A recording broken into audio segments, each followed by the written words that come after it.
The key to everything that you're trying to do in the digital marketing is knowing your objective and knowing your audience. What is it really that you're trying to achieve? And then understanding clearly, who is this audience I'm trying to target? Be sure that it's easy to navigate. If you do embark on a digital marketing strategy and plan, be sure you have a clear call to action. Be sure that you understand buyer personas. Number one thing, Doug, that people forget to think about, but it's super, super important, is the load time of your website. You got 10 seconds to make an impression. It has to be fast. It has to be clean. If you're using videos, if you're using testimonials and things like that your website content is clear from the first arrival. You need a hook.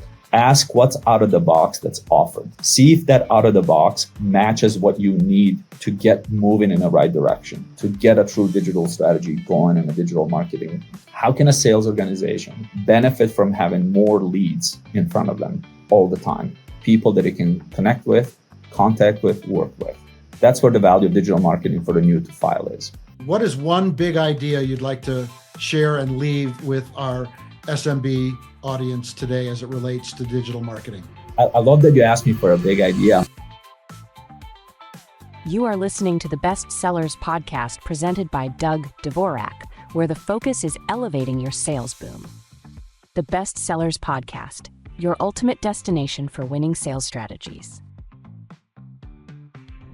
Good day, Bestseller Podcast Nation. Hi, I'm Doug Dvorak, your host and founder and managing principal of the Sales Coaching Institute. Here we are for episode 3. It's a high honor and privilege to invite Jas Krdzalic, who is the general manager of third-party marketplace for Albertsons in Boise, Idaho. Jas is a seasoned executive on all things digital marketing, and today's topic is elements of effective digital marketing for sales organizations. Jas, welcome. Wow, thank you for having me, Doug, and appreciate the very kind introduction. Very, very nice to hear being spoken of that way. Thank you. My pleasure. And you were the former CEO of bodybuilder.com. You were also on the San Francisco Federal Reserve Board. What do you see as evolving technologies for sales organizations when they're thinking of constructing an effective digital marketing plan? Yeah, it's let me take a broader step first. I think, digital marketing is not only here to stay, but it's become a necessity for a sales organization. People like to talk about it from a retail perspective of an omni-channel opportunity, right? We have in-store and a digital customer. How do we tie two and make them both? Same applies to any sales organization. Your customers are, going to meet you in the in-person settings that you might already have, particularly on a B2B side. But a lot of your prospects are truly trying to figure out what they need based on your digital marketing. They discover you in the digital channels. From a technology perspective, it's getting almost overwhelmingly easy, and I use the word very carefully, that it's overwhelmingly easy to be inundated with opportunities for technical solutions. The key to everything that you're trying to do in the digital marketing is knowing your objective and knowing your audience. That will lead you down the path of the right technology. There is hardly any technology in the market that it's a catch-all, be-all, end-all, solves all of your problems, but there's the right one for you. You have to know what you're looking for and what you're asking for in order to determine what the best one is. So without saying, use this particular email provider, use this particular payment service, use this particular marketing SMS push, I would say determine if those things are right for you. You're going to be able to, something as simple as LinkedIn, get at least 100 solution providers that can offer you that. It's up to you to know which one is the right one for you. And two things that are critical. What's my objective? What am I truly trying to accomplish? Of course, end goal is the revenue. We all know that. But are you trying to get new to file? Are you trying to create lookalikes? Are you trying to create repeat business? What is it really that you're trying to achieve? And then understanding clearly, who is this audience I'm trying to target? That will lead you down the path of the right technology and a solution. Great advice. What is your objective and who's your audience? As AI in the last 12 to 24 months has evolved, and the majority of our customers are the SMB space, the small to medium-sized business. Mm-hmm. What, in your opinion, Jas, is a good first step once we know the objective and who our audience is to start this at times, which can seem overwhelming with AI and all these other software apps? What's a good first step for a small to medium-sized business to embark on an effective digital marketing plan? Great. We can start this by talking about like basic elements, right, that you would need. And I'll highlight very clearly what I think are the most important steps in the process. When you think about a digital marketing, there are digital marketing channels, means by which you reach an audience. But then there's the digital marketing strategy. So let's start with the strategy and work our way into the channels. The biggest part of the digital marketing strategy, again, starts with the buyer persona. Having a clear understanding about the audience that you're targeting is the beginning and an impetus of writing a strong and a good strategy, and then activating channels that deliver that strategy. So I would suggest strongly knowing thy customer every time up front.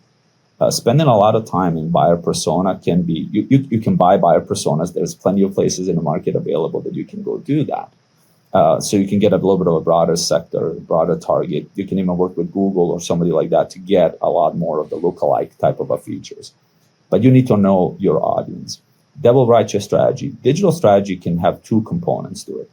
One is obvious outcomes that we want, the KPIs that we want to track. What is it that I'm hoping to achieve? Whether that's new to file creation, I want more new customers, or something of that nature. The second component of digital strategy is what is going to be my story that I'm telling through these channels. So that has to be highly, highly developed. That's why the first step in the elements that I would suggest to SMBs to spend a lot of time on is content marketing. What is the message that I'm delivering to the audience?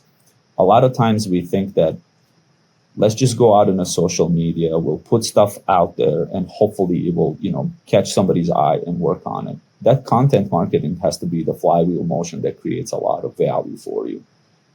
What is my differentiator? What is the story I'm trying to tell? It can be as simple as come to my place because it's the best bar in town, or it can be as complex as I drive a new cloud platform that enables AI. Both of them are stories, but what are the testimonials you can pull in? How can you create the social proofing within your story? What is it that, what are the testimonials? What are the case studies or statistics that you can put as part of your digital strategy that a customer will potentially say, I can see myself in that story. I can see myself in that social proofing. Ability to use a clear call to action, right? Make it clear and easy for every visitor, for every click through to take the next step by including a clear and easy to understand call to action. Whether that's a button, whether it's a statement, whether it's a give us an email, whatever it might be that you want to do, the clarity of the call to action becomes super important. And fundamentally, another one, optimize for mobile. I cannot stress this enough, Doug. Everybody, in my experience, particularly when I work with like designers, and I ask them, hey, let's take a look at a new feature on the site. They always come to me with a website view. And my first question is, how much of our audience uses a website versus an app? It's like 80-20 in favor of the app. Everybody's on their phone, right? Mm-hmm. In those moments of leisure, including a bathroom time, people are on a phone. That's your opportunity. That's the moments of truth, as I like to call them. So optimization for mobile becomes super, super important, right? So in summary, I would say 3 key components. Content marketing, what is it that we're talking about? Who are we? Clarity of an opportunity for a customer to clearly identify that what you have is what they need. 2, call to action. What am I asking you, the customer, to do? And a lot of times it's not like, click here, give us your email, and we'll give information. It can work, depends on what your objective is. If you just want to collect a bunch of emails, that can work. But it would be a little bit more thoughtful around the call to action comes with some kind of a reward for a customer, a free trial, a free consultation up front, something that incentivizes them to take this next step in action. And again, in summary, optimize for mobile. World is in your iPhone and in your Android device. Make sure that is super optimized. I love After that, you can start thinking about channels. Now we're moving from the strategy into channel, right? If we think about the channels, one of the oldest ways to get traffic has always been the SEO, search engine optimization. That's changed drastically in the last decade. It used to be when I was at bodybuilding.com, 2016 timeframe, 80% of our traffic came through SEO, people just looking for stuff, and we were getting an unfair share of those click-throughs. Well, Google, like every other company, wants to make money, right? They start doing the sponsored ads, they start doing the Google Pay. It changed, it shifted. But in some categories, SEO is still extremely valuable. A lot of people still Google for very effective things that they want to find and that they're interested in, pardon me. I think it would be really smart to spend time understanding, is my product good for SEO? Because it's free. Consider it a free way to get traffic. So it's super important that you do some level of optimization, understanding of how can you tap into that. After you get through that, you got to start thinking about the basic channels that we would have in a digital marketing content. Think about your email, still one of the most successful and most useful sales tools, particularly when it comes to what I call typical retail marketing. If you're in a business of offering somebody 20, 30% off on something, nothing works better than email, right? As long as you have your audience clear, you don't have a lot of spammy situations, and you are able to time your email correctly, meaning you understand your audience well enough to say, if I send this email at 9 a.m. on a Monday morning, my open rate is 70%. If I send it on Tuesday afternoon, my open rate is 20%. Super important little concept in the email to understand. Social media marketing. Obviously, everybody's on social media. You and I both are well aware of that. And when I say social media, everybody, you can imagine Instagram and Facebook, but there's more to it. There's LinkedIn. There's other mechanisms that are more on a professional side of the social media. Social media can be a trap. It's very easy to say, I have to be there. But if you're easily scrolled past, there is no hook, there is no interest. You need to be very careful not to be spending a lot of money. Cost of acquisition through social media is not cheap, but your ROAS, your return on that advertising spend, can be very low. So those are the KPIs within social media you should really pay attention to. But if you work with these companies, they will optimize based on your objective. As long as, going back to our original statement, is your objective clear and you have the right content, then the social media company can help you fortify that. And then the typical mobile app advertising. If you own an app, if you're on mobile, if you have some means, whether it's a mobile website or a mobile app, having a push notification that states to a customer something that they might be interested in. I always think about a really good, you and I both, have residences and resorts, so we kind of understand how that world works. Imagine that you had an app for a place that you're visiting frequently. You drive in, and the first thing that your phone does, it tells you, welcome to this place. Did you know that today at 3 p.m. there's going to be a concert? Like, that's an engagement. That's a call to action. It's an informative thing. And your phone is telling it to you, not some salesperson, right? It feels very, very different to a customer when they have that level of engagement as well. And then, of course, all of your impact in digital media is going to be reliant on high quality data analytics that you have. Think about it. When you and I are in that in-person environment, we're getting immediate feedback from a customer. We're getting immediate feedback from a buyer, immediate feedback from an audience or whoever's receiving our message. In digital, the feedback may not be immediate. It's happening immediately, but you don't know it. You don't know that somebody is logging off because they're no longer interested. You don't know that somebody is scrolling past. You don't know that somebody is engaging deeply until they do. Having strong web analytics, ability to say, I went into social media, now I want to know what are my impressions. I want to know what was my click-through rates. I want to know how many of these customers went into the funnel. Where did they drop out of the funnel? Where did they not convert? Where did they convert? Unless you have analytics, participating in digital marketing media is basically spray and pray. You're just throwing a bunch of stuff in the ether and hoping that some of it computes for you, that you get something in return. If the only metric you're going to measure is did I or did I not increase sales revenue, how are you going to associate it with which of the digital activities did you do it on? So web analytics, very, very important. I think starting a digital marketing effort without web analytics is, I don't want to say asking for trouble. That sounds too strong, but almost, because you may be thinking that one thing is working, but it was a completely different thing, and you're not maximizing your value. And some of those, so that's a lot. We can unpack it one at a time, but that would be generally how I would start thinking about this deeper. Yeah, I love what I've heard so far. So first step is ensure you have a good website, be it, WordPress, but be sure that it's easy to navigate. To your point, if you do embark on a digital marketing strategy and plan, be sure you have a clear call to action.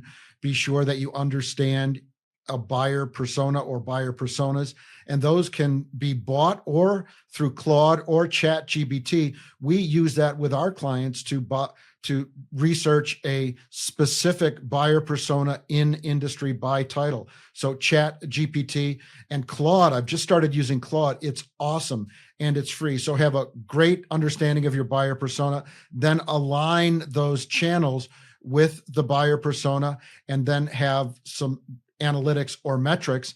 And those are ostensibly free through Google Analytics or GA, but being sure that there's an old adage, if it can't be measured, it can't be managed. So exactly. Be sure to really understand the data and how it's impacting your effort, your spend on a variety of different social media channels. Yeah. So you said something, if I can build on something. Sure. You said that I think is very important. You said have a good website, good app. I want to talk about a couple of things that an SMB should be very thoughtful and mindful what a good website means. To a lot of people, it's always look and feel. Important, no question. Is it inviting, pleasing to the eyes, the design right? But let me talk about a couple of things that you should really keep in the back of your mind as you're thinking about a digital strategy to the website. Number one thing, Doug, that people forget to think about, but it's super, super important, is the load time of your website. You got 10 seconds. I always say the rule of 10, you got 10 seconds to make an impression in digital marketing. Or I'm going to a next website, I'm clicking off. It's so easy, it's so distracting. Another ad popped up, I'm just moving on, right? Load time is super important. It has to be fast, it has to be clean. You cannot have a latency where you're waiting, watching a spin wheel or anything like that. So think about, what am I using Shopify if I'm trying to work directly with a customer? Am I using anything that's going to have a checkout? It's going to have long load times. There's a lot of videos on a site. Think about what kind of a player do you have behind? What are the things that are able to load, preload, store the data correctly so you're not having the latency on the site happening and customers waiting for the upload? If you're going to do programmatic advertising on your site, be very conscious of the impact that has on load times, stuff popping up. Like, those are the things that you really have to be clear. It works for some companies to do it that way, but I'll give you a small example. I love reading about sports, and I have every single, CBS Sports, Fox Sports, NBC Sports, especially during a football season. I stopped using CBS Sports because of the pop-up ads. My article reloads 4 times because something else is running in the cycle behind the scenes, popping up as a little. It's not the moniker that bothers me. It's not the little fast and all the jumped up and I need to click on it to exit. That's not what bugs me. What bothers me is that my article is being reloaded over and over and sending me back to the top. That's what bothers me. So I stopped using a site that had some of my favorite writers because of the frustration that I'm experiencing with just the load time, right? So that's super, super important thing to consider. The other one that I would really want to make sure is that the content, if you're using videos, if you're using testimonials and things like that your website content is clear from the first arrival. You need a hook. I get to the website, the worst thing that I have experienced in a website, particularly on SMB side, is when it takes me 5 minutes to figure out who are you and what do you do. This should be front and center of every single website. This is who we are, this is why we do, and this is why it matters to you. You do that, and you have a moment in those 10 seconds, your site loaded fast. I know those 3 things as an audience. My exploration deeper into your website and the programs, services, products that you offer can start. Me trying to discover who you are, that's usually a losing proposition. So you touched on the importance of the website. I just wanted to highlight 2 really, really important things about a website. Load speed and user experience. That it to your point, you don't want the pinwheel of death for 10 seconds. It's got to be 10 seconds or less. And then when they get to the website, it has to be a great design, visually pleasing, just like you were shopping on Rodeo Drive. All the thought and effort that goes into that window dressing to make sure that they don't bounce and go to another site. That's right. That is your storefront. What does it look like matters. Excellent. So the old adage in the SMB space, buy or build. Should I build it myself or should I buy the talent? Any thoughts on that as you're embarking on the old buy or build strategy? A lot of thoughts on this one. I want to be careful because I'm going to sound like I'm speaking out of both sides of my mouth, because there's a pro and con to both. Let's start with the buy side. The pro is tested and tried in the market. Somebody else is taking the ownership of the high touch, dealing with whatever issues the site might have. It is likely a pay for service. Therefore, now you're a client and you can demand some return. You can demand quality and improvements. You can demand SLAs that you're living by. The biggest con of a buy is no buy side solves everything for everyone. There's always going to be limitations. There's always going to be things that you haven't thought of. There's going to be things that you're growing and evolving into that a buy side may not have for you. Yeah, they'll offer you a new service and it's going to sound good during a sales pitch. When they're selling you, the salesperson, you already know the game. They're going to offer you, oh yeah, we can do that. Oh sure, of course we can customize.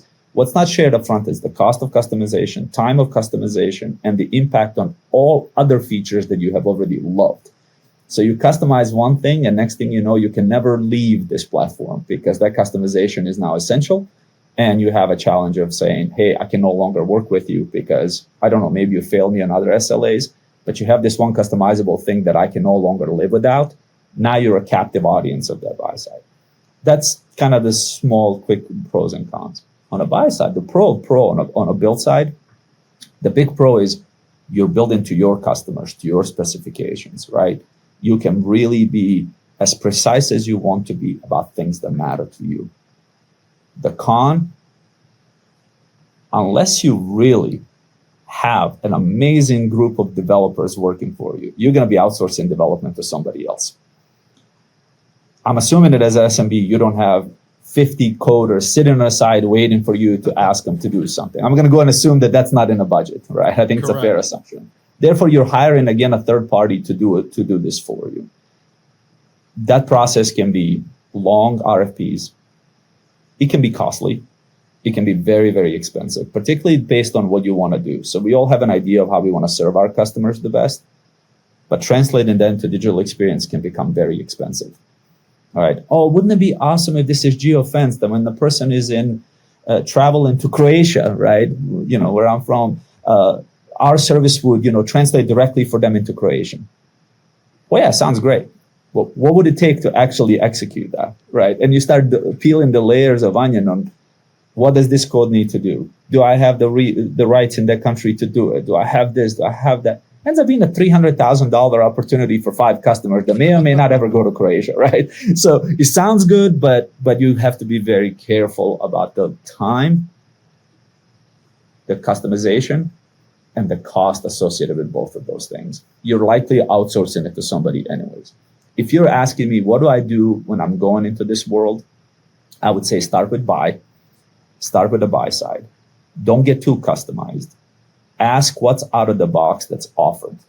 See if that out of the box matches what you need to get moving in the right direction, to get a true digital strategy going and a digital marketing vehicle kind of turning for you, that flywheel starting to play.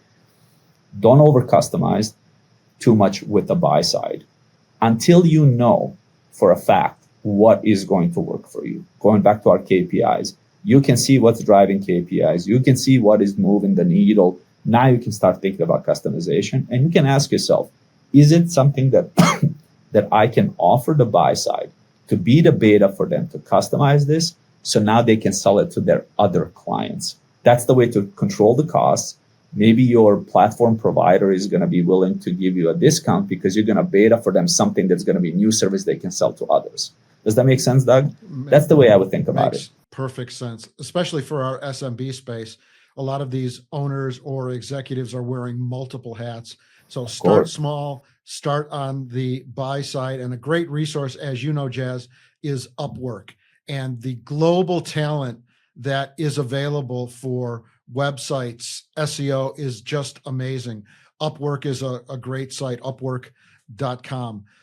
that leads us into another question, Jas.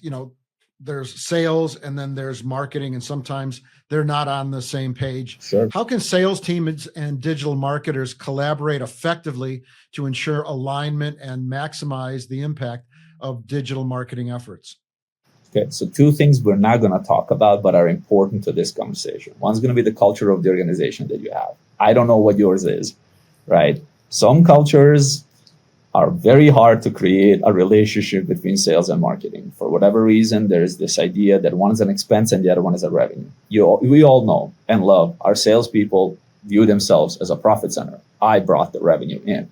Marketing is usually coded as an expense, right? So now it's like, well, those guys are spending all our money, hard-earned money. If the culture is not, we're two cogs in the wheel, we spend so that we bring you the leads, you close the leads, and that's how the flywheel works. That's, first thing I would caution every executive is make sure that your culture is prepared for this, that you've laid the groundwork. The top players in your organization, particularly from a sales organization, are bought in. They have to weigh in to buy in, so make sure they're part of the journey. Weigh them into the discussions about digital marketing. Don't show up to a meeting one day and say, okay, 20 years you've been very successful at doing this. Starting tomorrow, you're going to do it all via email. And I'd be like, what? What do you mean? I'm not going to travel to my customers anymore? Like, you can't do stuff like that. That's jarring. Well, you can. Whether you're going to be successful again, maybe. But it's not going to be by design. It's going to be by chance. That success is 100% going to be by chance. So bring them on board. Help them understand the value of what you're trying to do, or your chief digital officer or whoever it is that is doing this for you. Have them weigh in.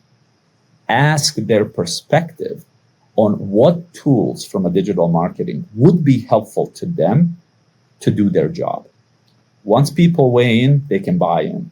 If you don't ask them to weigh in, they don't buy in. You and I both know this from anything that you do this in. So that piece is there. The role of digital marketing truly for the sales organization is in one of two ways. It's either lead generation, new to file. I'm getting new touch bases that I can use my prowess in sales techniques to close the deal. Or it closes the deal. It is part of the conversion engine, right? So the good way to think about the first is this is where the content marketing, email collection, content, user feedback, digital footprint of the customer comes in play. How can a sales organization benefit from having more leads in front of them all the time? People that it can connect with, contact with, work with. That's where the value of digital marketing for the new to file is. On a conversion side, I've already had a customer, but they're wondering, am I skilled on digital? What tools can I show them? Can I show them that I have this awesome app that's going to support their business? Can I show them that I have an awesome checkout that's going to support their business? Can I show them that I have an outstanding presence in a market that's going to support their business? Am I a provider of access to customers to them? Depends on the business, right? Then it becomes that. So two ways that I would think about it to get sales organizations to buy into it is either a lead generation or a conversion assist. Those are the two things that the digital marketing, when done well, can do really well. And it can be both. Truly, it can be both. You'll normally lean more into one or the other because the budget is available. It's finite. We all know that, right? Budgets are finite. But you can really lean into both if you wanted to say kind of a 50-50 approach to support your sales organization. Does that make sense, Doug, what I'm saying? Perfect sense. And, you and I have had several conversations prior to you attending as a guest, the Bestsellers podcast. And I think our definition of marketing is similar for me and for my clients. Digital marketing is all about MQLs, generating marketing qualified leads that are either a form fill, an email, or a phone call. Can you share with us and unpack some of the misunderstanding about great metrics and data? Because I have some clients that say, I did this post and I got 200 likes and I got an additional 1,000 eyeballs to my website. But when you look at the conversions, CTR, no sales, and they spent a ton of time and a ton of money. Can you walk through effective analytics and what really is the important data points to look at? Yeah, 100%. We can talk about it. What I love about a little example that you just provided, you're going to hear a common theme coming through from me on this call. But what was the objective? If all you wanted is likes and impressions, job well done, right? Job well done. If that's what we needed to do, if that was the purpose. I remember in my advertising class in graduate school, a prof showed us this commercial, right? And he said, okay, how many of you like the commercial? Is this a good or a bad commercial? That was the question. Is this a good or a bad commercial? And of course, we're all raising good, bad. Everybody has an opinion. And he said, none of you are right because you don't know what the objective of the commercial was. Was it to get your attention? Was it to make you buy? What was the objective? So when somebody tells you they got a lot of likes, if the objective was to get a lot of likes, then mission accomplished. But if the objective was click-through rate or objective was conversion and you didn't get that, then it was a failed digital marketing effort, right? So let's talk about these kind of metrics in two categories. We'll talk about metrics that create exposure and awareness, and a metrics that measure exposure and awareness, and a metrics that measure typical business outcomes. Like they're very, very different things based on your objective. So first thing that you're going to hear a lot when you start in the digital marketing world is going to be impressions. You're going to hear a term impression over and over and over. And what impression simply means, this is the simplest way to think about it, is the number of times your ad or organic content or whatever you put up at the video content is displayed or viewed, regardless whether it gets clicks or not. So this is, did an eye see it? Meaning, did it show up in any page that a customer might have been looking through?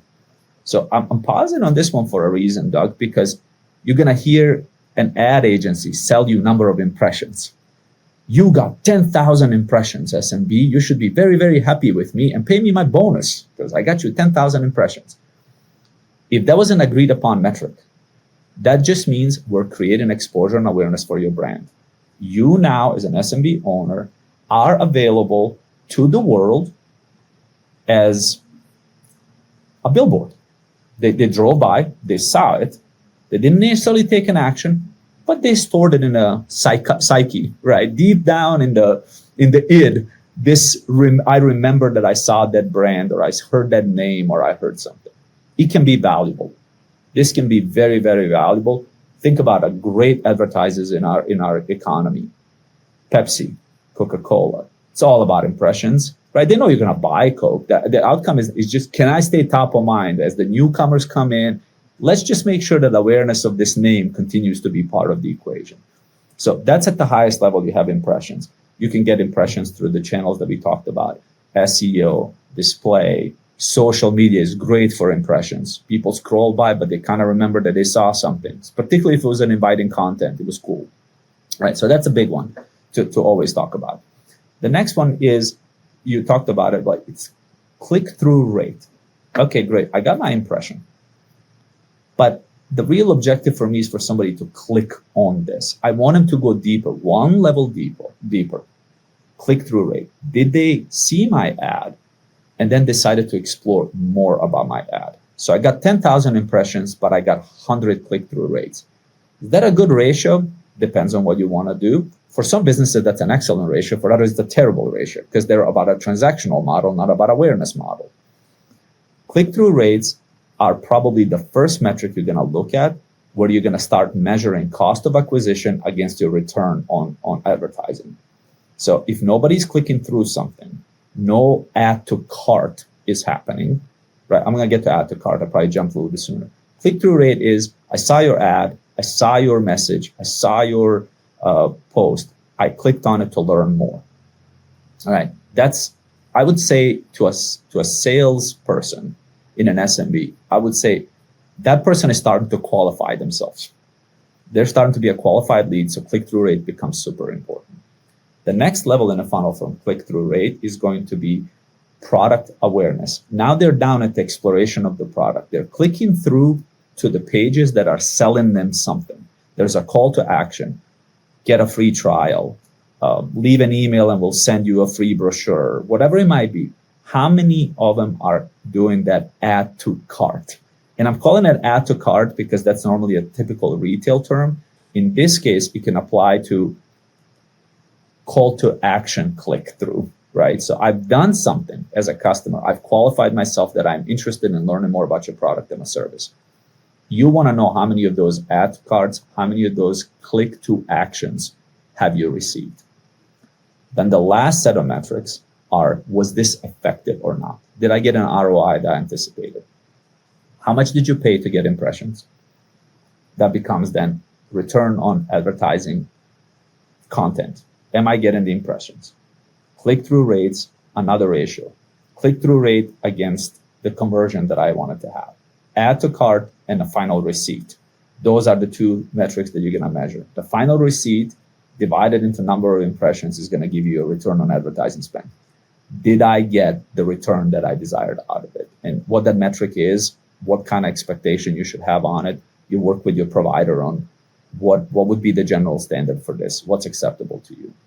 One of the biggest things that this little funnel I just described that you're going to constantly ask your digital team about is going to be cost of acquisition. We got a customer. Awesome. How much did it cost us to acquire that customer? What was the cost of that customer's impression, click through, add to cart? And that's how you start determining whether this customer is going to be is this a find good? Is this a good digital marketing channel for me to continue to grow my customer base through? Or do I have to explore a different one that's going to have a lower cost of acquisition for the same return on that advertising spend? Yeah, in marketing, does that make sense? It does. Thank you, Jas. Excellent. So that's CAC, CAC, customer acquisition cost.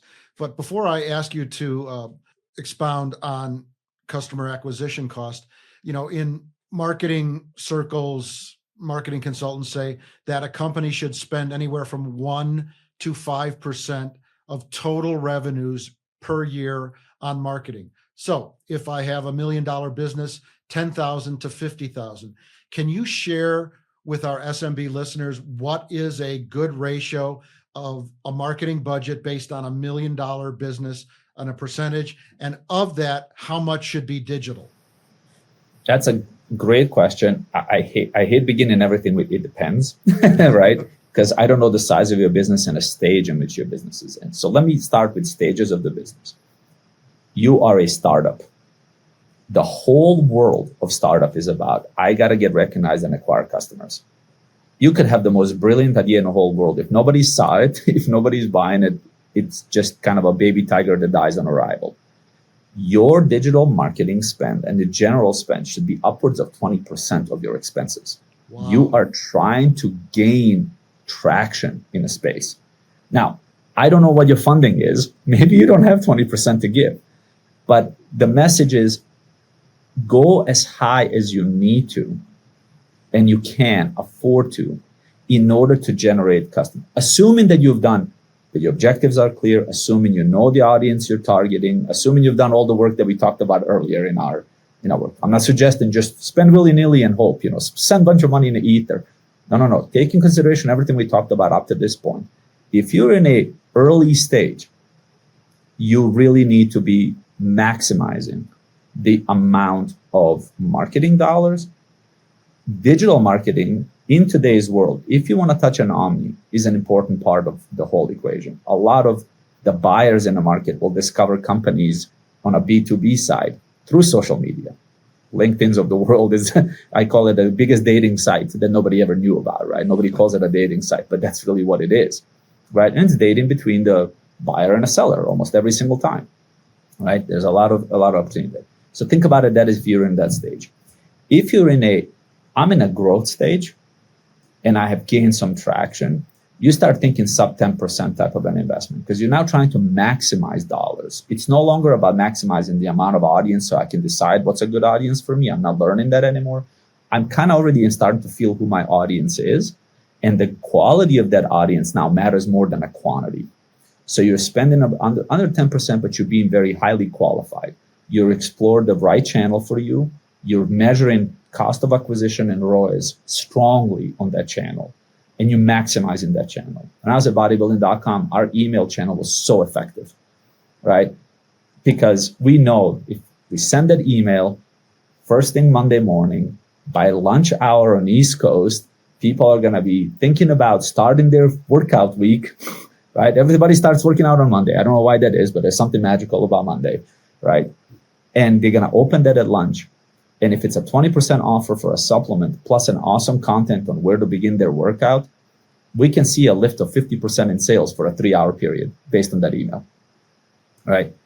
So that's maximization. When you're in that middle stage, I know who I am. I know my audience. I've attained level of growth. Now I start maximizing channels at a certain times with a certain audiences that work for me.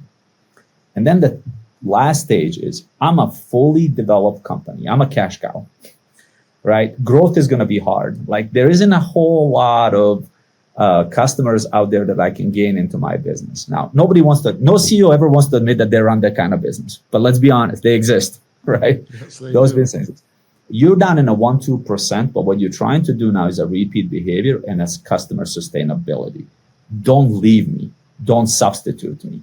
So this is where you use digital marketing to reinforce how much value you've added to your customers already.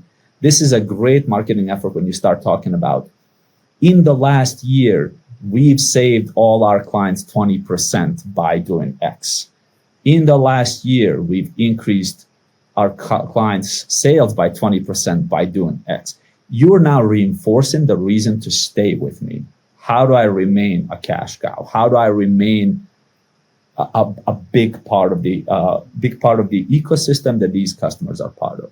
So those are the 3 stages. You're going from all in on marketing in an early stage, quality over quantity marketing, maximizing CAC and ROAS. And then in the last stage, I'm a cash cow. My growth is going to be tough. Maybe I'm selling a commodity and there's only 3 customers in the world that do it, right? And I only have 2 competitors and all I don't want to do is lose market share.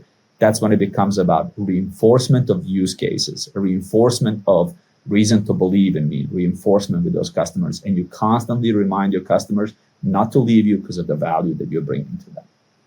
Excellent. I love CAC, CAC, customer acquisition cost, ROAS, return on advertising spend. Really great data. One last question. What is one big idea you'd like to share and leave with our SMB audience today as it relates to digital marketing? I love that you asked me for a big idea. I'm not prepared to share a big idea, but I'm prepared to share a big thought for them to have. Don't go into digital marketing with an expectation that it's same as a closure of the sale. It is the engine that builds an ability for your sales organization to close the deal. It is not the salesperson. It does not replace the salesperson. I really want to state this clearly. Also, don't do it because you think you have to, but you don't know why. There's nothing worse than a bad post by a company that's a good company. Great. There is nothing worse than a bad digital marketing by good people. Like in my world, in my experience, you have the large conglomerates, big companies, all kinds of money, all kinds of resources working on the social media. And you'll notice that they don't spend a lot of time in there. What they're really doing is constant reinforcement. They're already on that arrived at stage. It's constant reinforcements what they've done. For SMBs, nothing is more important than carving out a place where people believe you and your story and your company and your product, your service. They believe you. When you step into the digital marketing, make sure that it's clear. I cannot overstate that you are clear about yourself, your purpose, value you bring, and now you're converting it into digital content that people believe. Authenticity is the thing that is missing a lot of times in a digital marketing, but when it's there, man, I cannot tell you how well it clicks. I'll use again bodybuilding.com because I thought we did a great job in this from a branding perspective. I remember the time when that tanker got stuck in Suez Canal. Mm-hmm. Remember? And we made a post with a tanker sitting there and a little bulldozer propping the tanker back up, right? Like under it. And we said, this is why you don't skip leg day. I love it. It worked so amazing, but because our audience loves that. Would that work for a company that is not in this business? Of course it would not. It would mean nothing. But to our audience, there's a constant messaging about why not to skip legs. Trees grow from the ground up. we should always be focused on, building our core strength, and core strength was built from the ground up, right? We always talk about it. It's a constant reinforcement. That post like that, now not only does, and then the words below, get 20% on your supplement so your leg day doesn't skip. We generated sales out of it. Wow. You created awareness and sales, because you tied it to something that's a very thematic. Everybody's heard about on the news about the about a tanker stuck in Suez. We made a post that connected that theme that the world is experiencing to something that we constantly reinforce with our audience, and it worked like a charm.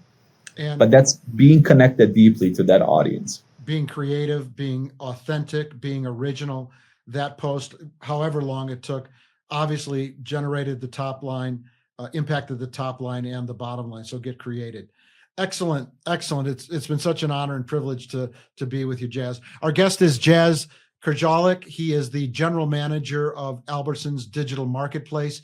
He's also former CEO of bodybuilder.com and an active member of the San Francisco Federal Reserve and Board of Governors. Jas, thank you so much. If any of our listeners want to get a hold of you for some digital marketing advice, how can they reach you? Easiest way is always an email, right? That's the easiest way to do it. jkrdzalic77@gmail.com. It's my personal email, and I can interact with you at any point in time. Would love to hear from you. Great. What a great opportunity to have you as a guest on today's Best Sellers podcast. Essential elements of implementing and executing a digital marketing plan for sales organizations. Thank you, Best Sellers Nation. Check me out at salescoach.us/podcast. Thanks so much, and carpe diem. If you made it all the way here, thank you for listening to the Best Sellers podcast, your ultimate destination for winning sales strategy. We hope you loved this episode. Be sure to subscribe to us on YouTube and follow us on your favorite podcast platform to never miss an episode. See you on the next one.